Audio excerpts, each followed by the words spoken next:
Hi guys. All right, so today what we're going to be working on is we're going to be finding the volume of cylinders. So before we do that, we need to go over some vocabulary because this will involve some of what you should have done last year, and I'm not sure if you got there or not last year. But this vocabulary is from, I think, probably 5th grade or earlier, but you probably forgot about it since you haven't used it in a while. So if you could update your table of contents, I'm not sure how many pages this will take in our notes, but we're going to be talking about the volume of a cylinder and some vocabulary words today. So update that, then turn to your page 43, title it, and come back and we'll get started. All right, so before we can get into the formula for the volume of a cylinder, we need to revisit some vocabulary words of a circle. Okay, so when you're given a circle, okay, the center of your circle, right, is obviously the center of the circle. We can call that point C, that's your center. So there's an imaginary line that goes all the way across the circle that cuts through the center, and that is called the diameter of a circle. The diameter of a circle is the length from one side going through the middle or through the center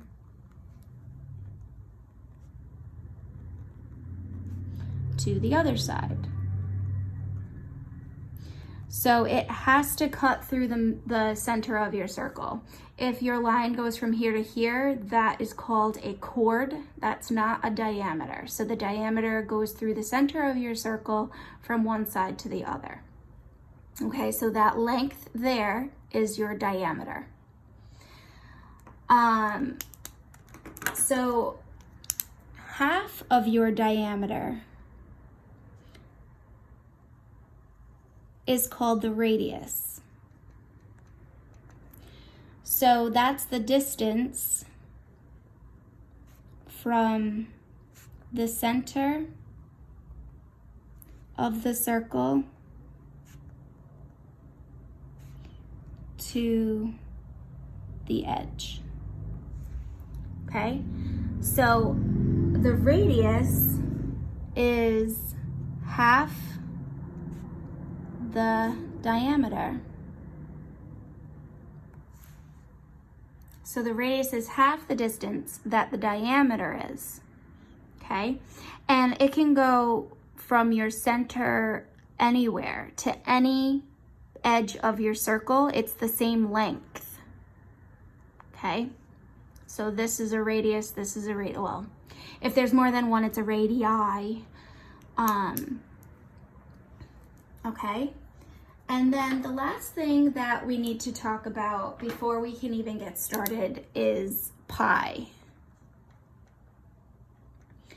And pi, there's a really complicated definition for pi, but pi is used to find circumference,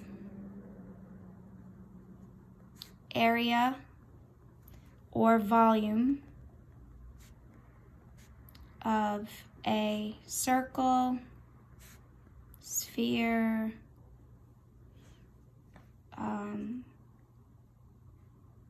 cone, cylinder. So anytime you're finding the volume of a circle or anything so a circle is only two-dimensional, right? So a sphere is three-dimensional, a cone is three-dimensional, a cylinder is three-dimensional.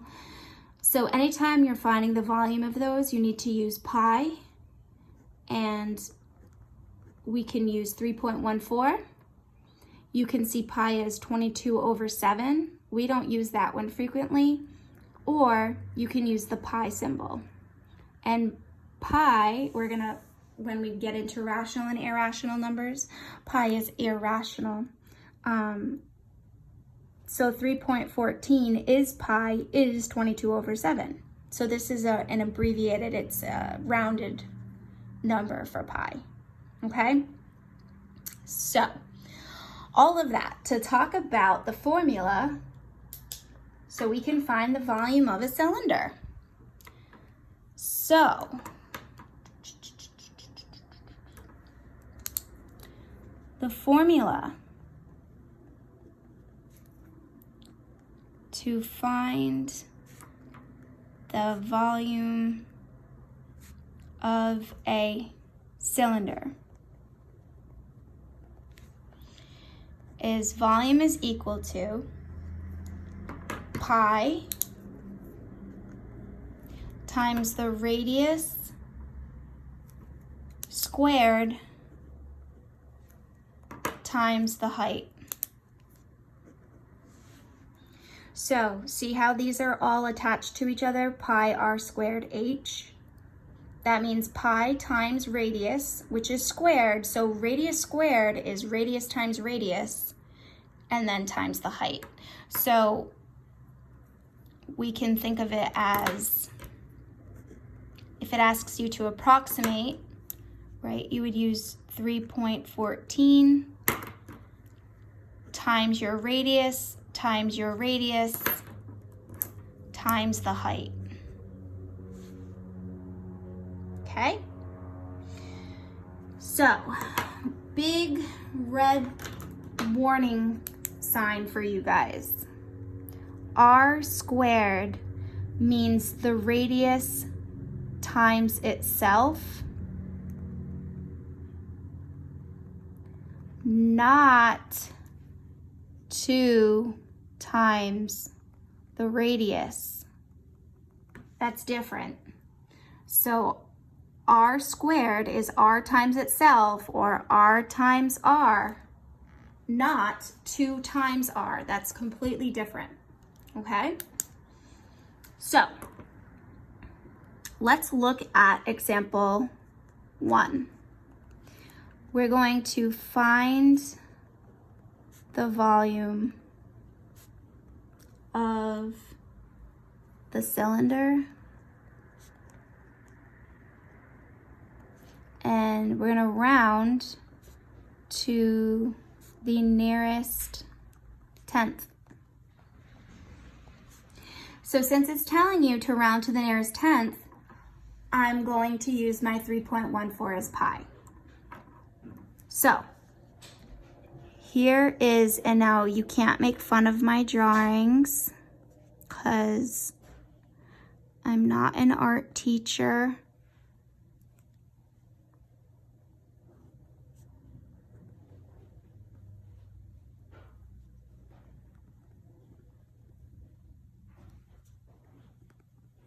All right, so they give you, well, if you had the foldable, you would be given this cylinder with these dimensions. And the first thing I would ask you to do is to write down your formula. So volume is equal to pi r squared h. Pi times radius squared times the height. So for pi, we're going to use 3.14. So my radius, right, that's the center of the circle to the edge. So my radius is 5. And this is my height, which is 9. So h is 9. So then I can substitute all of that in. So volume is equal to 3.14 times 5 squared times 9. So if you're doing all of this in a calculator, you would do 3.14 times 5 times 5 times 9. Or think of it as 3.14. 5 squared is 5 times 5, which is 25 times 9. Okay, so what we get is that volume is equal to 706.5, and the label would be centimeters cubed. So every time you do volume, we have cubic centimeters, because we did 5 centimeters times 5 centimeters, so that was centimeters times centimeters, and then we multiplied it by 9 centimeters, so we multiplied the centimeters by itself 3 times, so that's why it's centimeters cubed. Okay, so that's example 1. Let's look at example 2. So again, we're going to find the volume.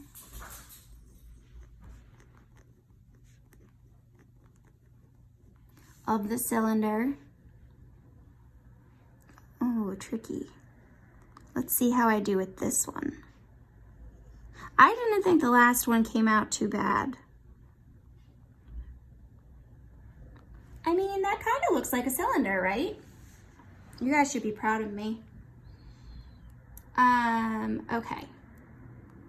So this is 8 inches and this is 13 inches.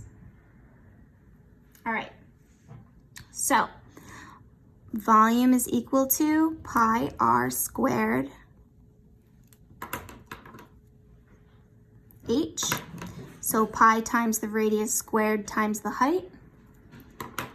And we have pi is 3.14. The radius, so this goes from the center of the circle to the edge, so that makes it 8. That's your radius. You know that because it goes from the center. It's talking about the circle. And then the height of the cylinder is 13. Okay, so now I can substitute all of that in. So volume is equal to 3.14 times 8 squared times 13, okay, which is equal to 3.14 times 64 times 13, because 8 squared is 8 times 8. 8 times 8 is 64. And then you put that all in your calculator. So 3.14 times 64 times 13. And we get 2,612. 2,612.5, because we're rounding to the nearest tenth. And then our unit is inches cubed. Okay, so in the next video, we're gonna do one more example where we're finding the volume. But you're gonna see that it's going to say, leave your answer in terms of pi. And so we'll go through what that means. And then we're gonna talk about how do I find the height if I'm given the volume, and how do I find the radius given the volume, okay? So make sure you have all these notes done and then click on the next link for the next video.